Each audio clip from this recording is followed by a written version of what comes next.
नमस्कार दोस्तों, केसरिया textile company में एक बार फिर से आप सभी का स्वागत है। मैं हूं आपका अपना दोस्त फूलचंद प्रजापति। नई सोच नई दिशा के साथ दोस्तों, और स्पेशली आपका प्रॉब्लम जैसे कि अगर बिजनेस में हम कुछ भी चीज़ें करते हैं, स्टार्ट करते हैं, तो वो सबसे जुड़ी चीज़ें होती हैं वो कस्टमर से रिलेटेड होती हैं, और उसमें नए पुराने दोनों तरीके के कस्टमर्स होते हैं। तो आज नए कस्टमर से रिलेटेड प्रॉब्लम्स का सोल्यूशन बताने वाले टॉपिक पे डिस्कशन कर रहा हूँ। और स्पेशली अगर आपके पास कोई कस्टमर एक बार यानी पहली बार आया हुआ है तो उसको आप रेगुलर कैसे बना सकते हैं, इस पूरी जो है प्रक्रिया पे मैं आज फोकस करने वाला हूँ। कौन कौन से पॉइंट्स अगर आप इसको जो है आप अपने बिजनेस में लागू करते हैं तो आप अपने कस्टमर को यानी फर्स्ट टाइम वाला कस्टमर आप हमेशा के लिए रेगुलर बना सकते हैं। सो दोस्तों, पहली बात ये आती है कि अगर आपने अभी तक बिजनेस नहीं चालू किया है तो सबसे पहला पॉइंट ये है कि आप बिजनेस चालू कर लीजिए। किसी भी चीज़ का आप बिजनेस चालू करना चाहते हैं, कपड़े का जुड़ा बिजनेस है या आप और भी चीज़ों का बिजनेस चालू करना चाहते हैं तो आप चालू कर लीजिए। उसके बाद ये पॉइंट लागू होते हैं, क्योंकि दुकान नहीं रहेगी तो कस्टमर कहाँ आएंगे।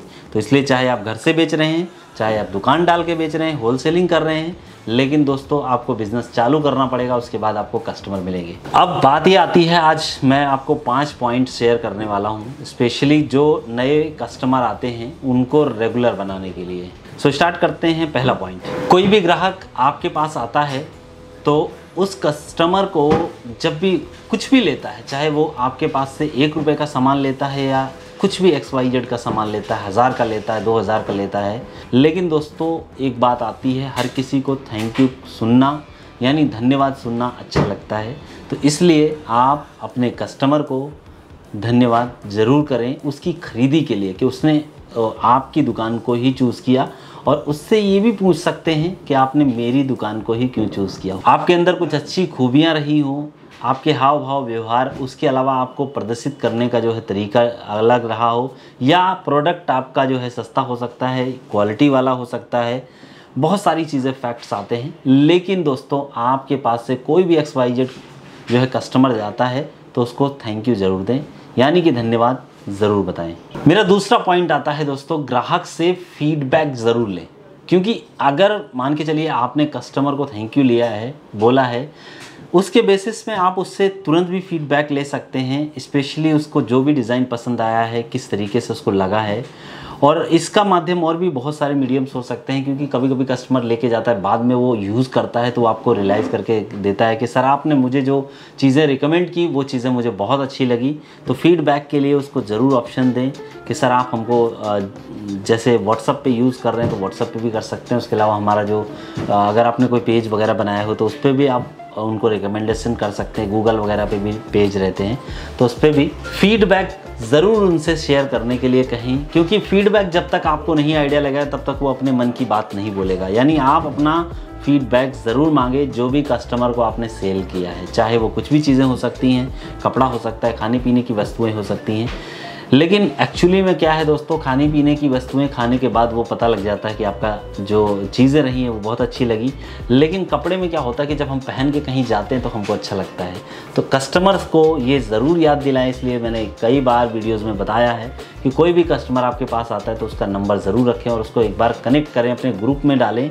यानी कि आप अपनी दुकान के नाम से ग्रुप बना सकते हैं व्हाट्सएप पे, या और भी कई ऐसे मीडियम्स हैं, और जिसमें कस्टमर का जो फीडबैक आप ले सकते हैं। पर्सनली आप कस्टमर को बोल सकते हैं कि आप जब ये इसको पहने तो अपनी तरफ से एक फ़ोटो ज़रूर मुझे भेजें, क्योंकि मुझे भी अच्छा लगेगा कि आप मेरी दुकान का प्रोडक्ट जो है पहन रहे हैं। एक ये एक्सपीरियंस हो जाता है, और सबसे पहली चीज़ है कि वो आपसे कनेक्टेड हो जाएगा।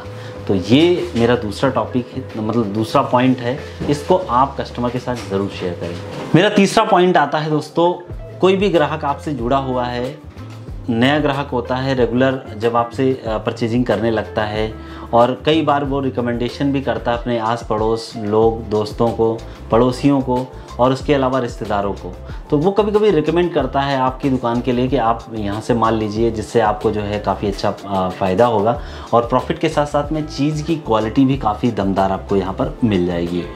तो ये चीज़ होती क्या है कि एक्चुअली में वो कस्टमर आपसे कुछ आशा तो नहीं करता है कि भाई आपसे क्या चीज़ें, जो आपको उनको वैरायटी चाहिए वही देनी है। उनके कस्टमर्स, उनसे रिलेटेड भी जो लोग आए हुए हैं उनको भी वही चीज़ें आप दिखाएंगे। मतलब नई चीज़ें और नए कॉन्सेप्ट के अकॉर्डिंग आप रखते हैं तो वो चीज़ें ज़रूर दिखाइए। और बेसिक क्या है दोस्तों कि जो भी कस्टमर आपसे ले रहा है, रेगुलर ले रहा है, तो उस चीज़ को ये कहीं ना कहीं नोट करें कि ये कस्टमर रेगुलर मेरे पास आ रहा है। तो आप रिटेल बिजनेस में उसको पूरे साल भर में, जैसे कभी भी कोई त्यौहार रहता है, होली दिवाली रहती है, तो उस मौके पे भी आप गिफ्ट कर सकते हैं, जिससे उसकी खुशियाँ बढ़ जाएंगी और आपकी दुकान की बहुत बड़ी प्रशंसा हो जाएगी। और वो अपने समाज में, सोसाइटी में, मित्रों से वो ज़रूर आपकी प्रशंसा करेगा कि ये इस तरीके से इनका व्यवहार है और काफ़ी अच्छा जो है इनका नेचर है। साथ ही साथ में गिफ्ट की प्रक्रिया भी आप कर सकते हैं। ये ऐसे मौके पर भी कर सकते हैं, जैसे कि मान के चलिए अगर आप कपड़े का काम कर रहे हैं तो कोई बहन या कोई माता मान के चलिए साड़ी आपसे ले जाती है, तो उनको अगर रक्षाबंधन के टाइम पे भी आप गिफ्ट कर सकते हैं, बहुत अच्छा मौका होता है। उसके अलावा दिवाली जो है, दिवाली के मौके पर भी आप गिफ्ट कर सकते हैं। ये भी एक अच्छा समय है, स्पेशली उस टाइम नहीं कि वो कुछ परचेज करने आ रहे हैं, आप उस टाइम उनको मैसेज कर दीजिए कि आपके लिए गिफ्ट रखा हुआ है और दिवाली की हमारी तरफ से ढेरों सारी शुभकामनाएं और हमारे इस गिफ्ट को ज़रूर स्वीकार कीजिए। तो वो कस्टमर आपको ज़रूर एक बार आएगा और लोगों को भी रिकमेंड करने में कभी नहीं शर्माएगा। तो इस चीज़ को ज़रूर अपने बिज़नेस में लागू करें, जिससे आपका बिज़नेस यानी आपका जो नया वाला कस्टमर है वो हमेशा रेगुलर ही आपके साथ बना रहेगा दोस्तों। अब मेरा 4th पॉइंट आता है दोस्तों, कोई भी कस्टमर आपके पास आता है वो कुछ ना कुछ ज़रूर करता है, चाहे वो नौकरी कर रहा है, बिज़नेस कर रहा है, या आपकी फील्ड से जुड़ा या दूसरी किसी फील्ड से जुड़ा हुआ है। तो हर व्यक्ति के अंदर कुछ ना कुछ गुण होते हैं और वो गुण जब हम बात करते हैं, जैसे कि मैंने कई सारे वीडियोस में कहा हुआ है कि आप जो है कस्टमर से डीपली बात कीजिए, डीपली उससे अप्रोच कीजिए और उसमें जो है थोड़ा सा इंटरेस्ट ज़रूर रखिए उनकी चीज़ों पे। जब जो वो काम कर रहे हैं, अगर जॉब कर रहे हैं तो जॉब भी, जैसे कभी हो सकता है कोई टीचर है तो टीचर हैं तो वो डेफिनेटली है एक सामाजिक परिवेश से जुड़े हुए हैं, जैसे शिक्षा देने का महत्व है, तो आप भी उनको एक अप्रेज कर सकते हैं, उनकी गुण की तारीफ़ कर सकते हैं कि सर आप बहुत अच्छी टीचिंग करते हैं। और एक्चुअली में मैंने भी ये सुना है कि आपकी जो टीचिंग है, यानी आपको पढ़ाने का जो प्रक्रिया है, बच्चों को बहुत पसंद आता है। तो वो जो हो चीज़ें होंगी दोस्तों, वो कहीं ना कहीं वो खुद भी शेयर करेंगे कि हमको भी अच्छा लगता है और हम जब किसी को पढ़ाते हैं तो हमें बहुत अच्छा आभास होता है। या मान के चलिए कोई गवर्नमेंट सर्वेंट है, या कभी कभी होता है लोग जैसे कि कुछ पुलिस वाले डिपार्टमेंट से लोग रहते हैं, तो उनको भी लोग जो है कभी ऐसे लोग कहते हैं कि अलग अलग नज़रों से देखते हैं। सो आप ज़रूर प्रशंसा करें उनकी, इन प्रशंसा से उनको भी खुशी होगी और दूसरे को खुशी देने में ही खुशी मिलती है।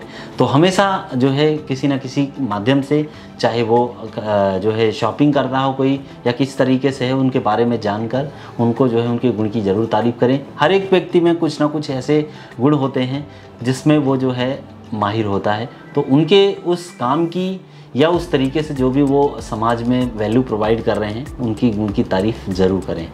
मेरा 5th पॉइंट आता है दोस्तों, कभी भी कस्टमर जो है आपका नया कस्टमर होता है तो उसको ज़रूर समझने के लिए उसको पूरा से पूरा ऑप्शन दें, बोलने के लिए चांस दें।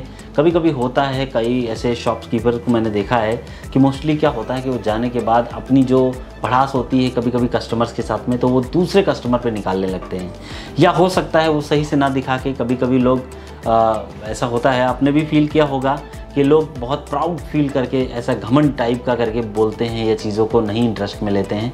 तो जो है कभी कभी ऐसा भी होता है कि आपके सामने कोई कस्टमर है तो उसका पहनावा किस तरीके से, वो किस लेवल का है, ये ज़रूरी मैटर नहीं करता है। क्योंकि आपकी लोकल दुकान पे कोई भी आया है तो ज़रूरी नहीं है कि बहुत सूट बूट टाई में आएगा, वो नॉर्मल कपड़ों में भी आ सकता है। तो किसी की भी कहते हैं ना कि एक जो बुक होती है उसको ऊपर के पन्नों से जज नहीं किया जा सकता है जब तक कि हम उसको पढ़ के नहीं देखते हैं। सो हर एक इंसान की यही खूबी होती है कि आप उनमें जो है पूरी उसके बारे में इंफॉर्मेशन लें और उनको जो है अपने बिज़नेस से कनेक्ट करने के लिए ऑप्शंस रखें, यानी उनको बोलने के लिए एक मौका दें और मौके के रूप में जो भी उनके एक्सपीरियंस रहे हैं, लाइफ के एक्सपीरियंस जो हैं उनके साथ में, वो ज़रूर मौका दें जिससे वो अपनी बात को रख सकें। इस तरीके से आप एक नए कस्टमर को रेगुलरली आप अपने बिज़नेस से जो है जोड़ सकते हैं और डेफिनेटली है काफ़ी अच्छा मार्जिन ले सकते हैं पूरे साल भर तक, और इवन कई सालों तक वो आपके साथ जुड़ा रहेगा। व्यवहार अच्छा रखेंगे, विचार अच्छा रखेंगे। तो दोस्तों यही बात है, नई सोच नई दिशा हमारी कंपनी है, यानी कहते हैं ना कि सोच अच्छी हो तो दिशा बहुत अच्छी मिल जाती है। सो ये वीडियो आपको कैसा लगा है ये कमेंट में ज़रूर बताइए। टॉपिक कितना इंपॉर्टेंट रखा है आपके बिज़नेस के लिए वो भी चीज़ें आप शेयर कर सकते हैं, और कौन सी बात आपको सबसे ज़्यादा वैल्यूएबल लगती है इस कमेंट को ज़रूर बताइए। वीडियो लाइक कर सकते हैं अगर आपको पसंद आए हैं टॉपिक। और इसी तरीके के और भी मोटिवेशनल वीडियोस या आप मान के चलिए कुछ अपने बिजनेस से रिलेटेड जो वीडियोस देखना चाहते हैं तो केसरिया टेक्सटाइल कंपनी का केसरिया टेक्सटाइल कंपनी का यूट्यूब चैनल है, उसको आप जो है वहाँ पर सब्सक्राइब कर सकते हैं और बेल नोटिफिकेशन को ऑन करके काफ़ी सारी नए अपडेट्स ले सकते हैं। इवन अगर आप कपड़े का बिज़नेस करना चाहते हैं तो एक बार ज़रूर स्क्रीन पे जो नंबर दिया गया है उस पर कॉन्टैक्ट करके आप हमसे जुड़ सकते हैं और बहुत ही कम पैसे के साथ में एक ट्रस्टेबल बिज़नेस चालू कर सकते हैं। तो वीडियो देखने के लिए आपका बहुत बहुत शुक्रिया और धन्यवाद।